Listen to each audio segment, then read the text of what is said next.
Hi, I'm Effie, and today I'm going to be talking about the books that I DNF'd in 2022.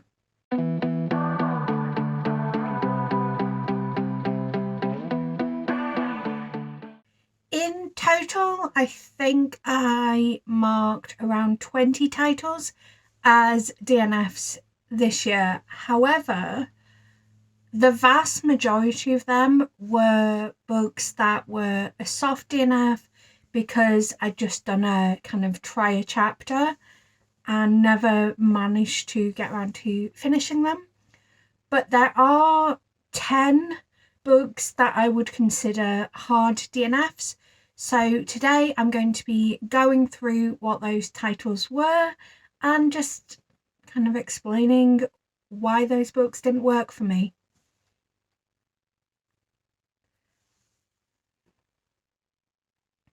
I know that on this list there's at least one book that seems to be very well loved, and I mean, same for all of my videos really. Like, if you love a book that I hate, different strokes. Obviously there's situations where the author is pure garbage and,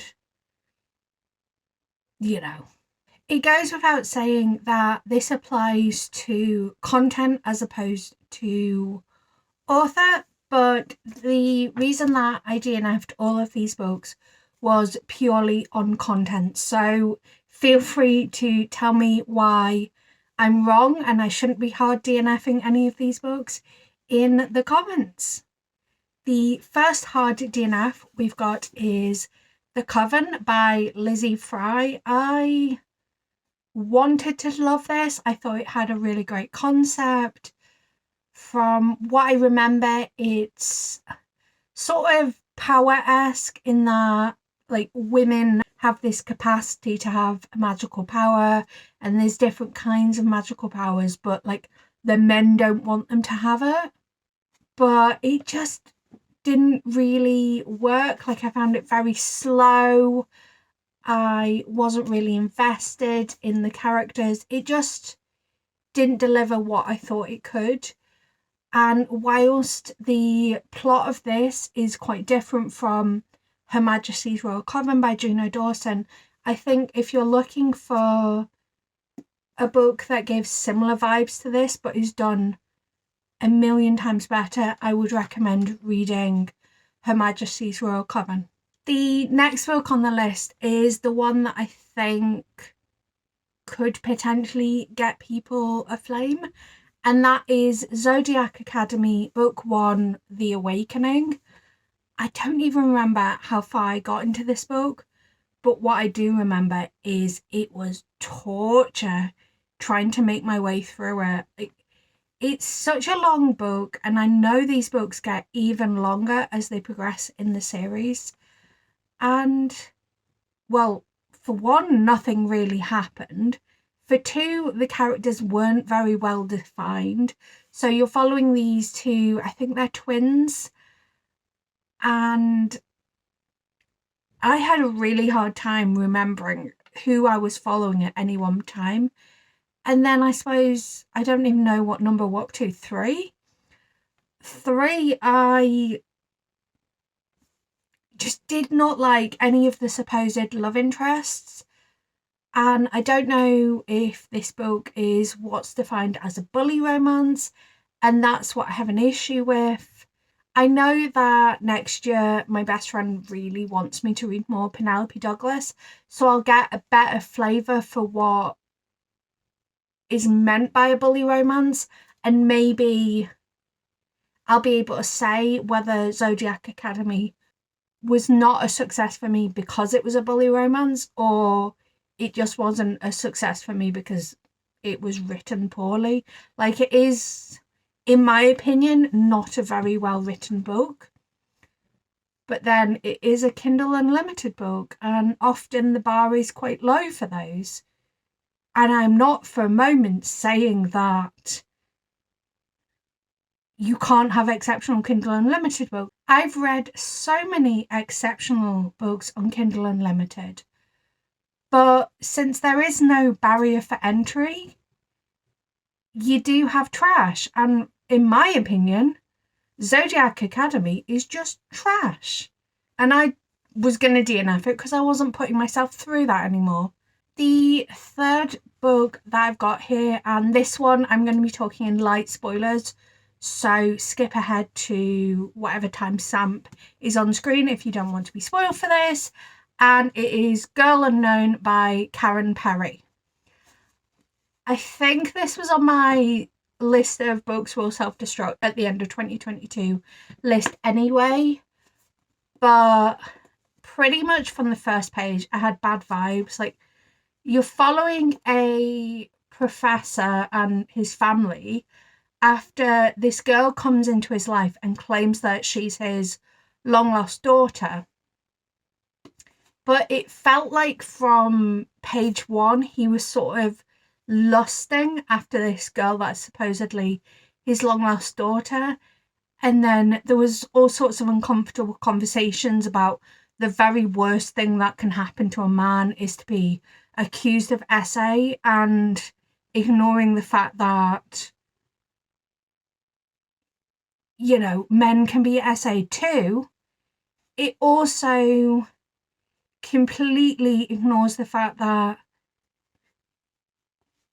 if that's the very worst that can happen to you, you need to get your head checked, because it made me so angry. And that was maybe about 5 pages into the book. I feel like it was very early on that it staked its pole in the ground and was like, this is what we believe in. And I think the character is meant to be unlikable, but it just set a really uncomfortable tone for the book. Somehow I managed to stick with it for about 80 pages, and I was just still not vibing with any of the characters. I found it excruciating to try and force myself through. And then I went on Goodreads to try and get a spoiler review, because it was one of those books where, as much as I was hating the experience, I was invested to know what happened. I didn't manage to get a spoiler review on Goodreads, but a lot of the reviews were mentioning how the final chapter was when it got really good, really interesting. So I skipped ahead and just read the final chapter. And boy, oh boy, am I glad that I did not read the pages in the middle.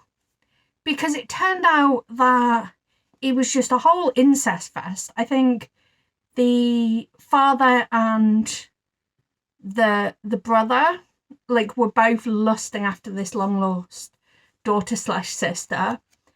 And then I think the professor's like original daughter ended up murdering, and I can never remember if it's the long lost daughter or the father, but ended up murdering one of them. And I just, so convoluted. And also incest, no thank you.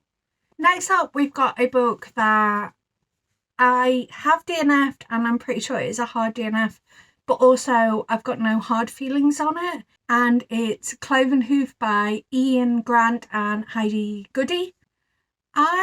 In theory, I enjoyed this. It is following a character called Cloven Hoof, who I think is kind of meant to be like a devilish character, like a fallen angel.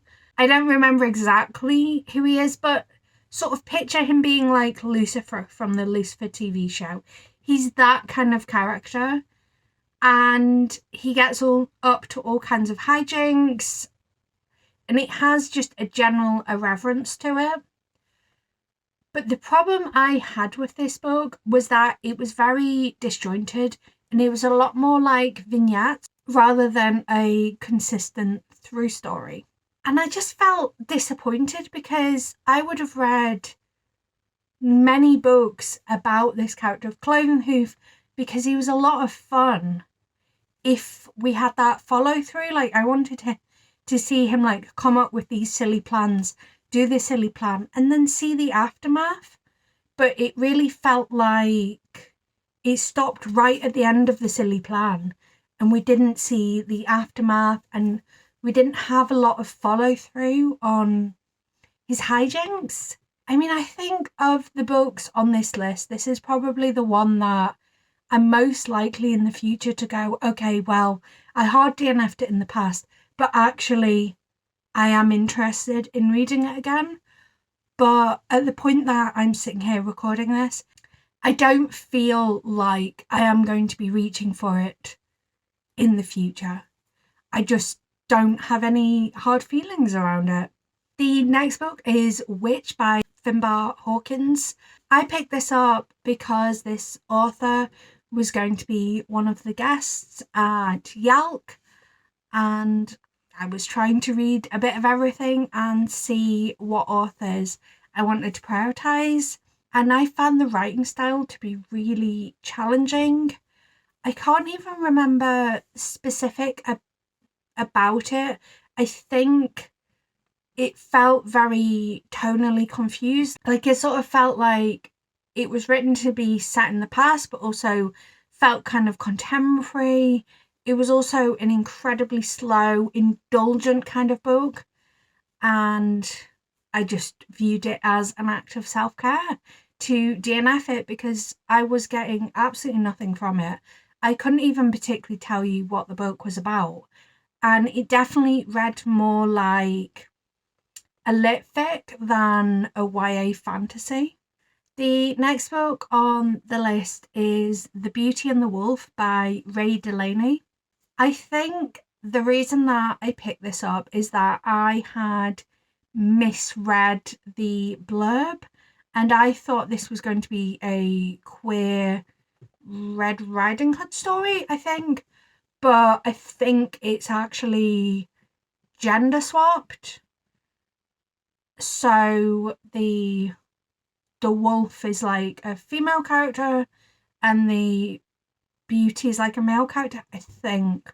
But I think part of the DNF was the fact that it was a library book and my hold ran out. But part of it was the fact that this wasn't the book that I was expecting. And like I say, I'm pretty sure I misread the blurb, so it's nothing against the book itself. I just didn't have the right impression of what I was going into. What I did read of it, I think just felt very, very standard. It wasn't exciting me. It didn't feel novel. And I just have no real desire to pick it up again in the future. Another book that I don't have massive hard feelings on, but also don't think I'm going to be picking up again, is Gay Club by Jeremy Atherton Lynn. This is a non-fiction exploring the history of gay clubs. I am not the biggest non-fiction reader anyway. I wouldn't say that I don't read non-fiction, but I have to be very much compelled by the story. And this one wasn't really compelling me. I think it was also quite challenging because, like, as you would expect, it's called Gay Club. So it focuses predominantly on male gay clubs, and whilst there was a touching on other flavours of gay bars, it was more about the male experience and it felt almost exclusionary. I will say I did not get very far in. I only got about that far in, but it just wasn't the vibes I was looking for, and I probably should know more about this kind of queer history, but it just didn't interest me enough to want to pick it up. And I think it's one of those where, like, I've technically been reading it since the middle of the year and I haven't even read a single page since putting it down. So clearly I'm not going to be picking it up again. And in fact, it was in my unhaul. The next two books, I read the first chapter as part of a try chapter before I went to Yalk. So I've got helpful post-it notes about my thoughts on these. So first up, we've got Wolf Brother by Michelle Paver. And predominantly, I just didn't feel drawn in by this book.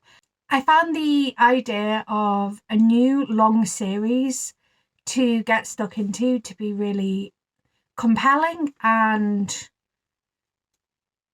I thought that the book had a lot of potential, but also this first chapter did absolutely nothing for me and didn't draw me into the book in the slightest. I also thought that this book starts with a death, which is a very bold move considering you've literally only just met these characters, so you haven't had a chance to build any connections to them. I think it also read a little on the younger side, which I've said before, but it bears repeating. I have no problem reading books intended for significantly younger audience, but there is a point where I have to actually enjoy them as well, and I wasn't getting much enjoyment out of this. So once again, a book that I have DNF'd and unhauled. The Screaming Staircase by Jonathan Stroud. This was not the book I thought it was going to be. Again, I've only read the first chapter, but I was expecting something very different from this book.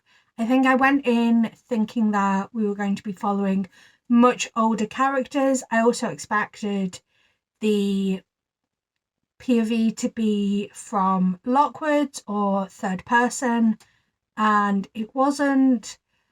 I also just didn't feel particularly drawn in by this first chapter. And quite frankly, I've got enough books on my shelves that I don't need another book that isn't exciting me immediately. And the final book on this list that I've got for you today, I have said it's a hard DNF, but it's a difficult one for me. And I think something that I need to work on in the future, because I think with physical books, it's very easy to hard DNF because you can be like, right, well, this is gone. I'm physically unhauling this. But with a Kindle book, whilst you can technically unhaul it, it feels very different to be deleting a file from your library and basically being like, well, if I want to read that again, I have to pay Amazon again. I don't know why it feels different, but it does. So whilst I say this is a hard DNF, the feeling of sunk cost, which of course those two words are often followed by fallacy, but the feeling of sunk cost, because I've bought this Kindle book and I feel like I should keep it and potentially read it. I should say what the book is before I continue rambling about why it's a hard DNF, but it might not be a hard DNF. And the book is The Troop by Nick Cutter. I really wanted to get into this book because I've heard that it's horrific, it's brutal, it turns people's stomachs, etc. I really wanted to get into it. But from what I did read of it, it was so slow going, it was so indulgent, it felt very bro, which I don't know why I got that vibe. Maybe because it's an all male cast, apart from like a waitress at the start, or at least as far as I got into the book. But it just did absolutely nothing for me, and I think I needed that pow of brutality to keep me going and keep me intrigued. But at the point that I got up to, I wasn't getting anything from it, and it makes me sad because I want to know why people think it's so horrific and sort of always tell people to be cautious when reading it, because it was just a very meh book, what I read of it. So those are all of the books that I hard DNF'd in 2022. I'm sorry the tea wasn't any hotter today. It seems that I've had a very meh year in general, and I guess that includes having very meh hard DNFs. I will say that there were probably a whole heap of books that I probably should have DNF'd this year and probably would have had more interesting thoughts on. But keep your eyes peeled because my worst books of 2022 is coming tomorrow, I think. But be sure to subscribe to make sure you don't miss that, because I'm notoriously unreliable. But until next time, love you. Bye.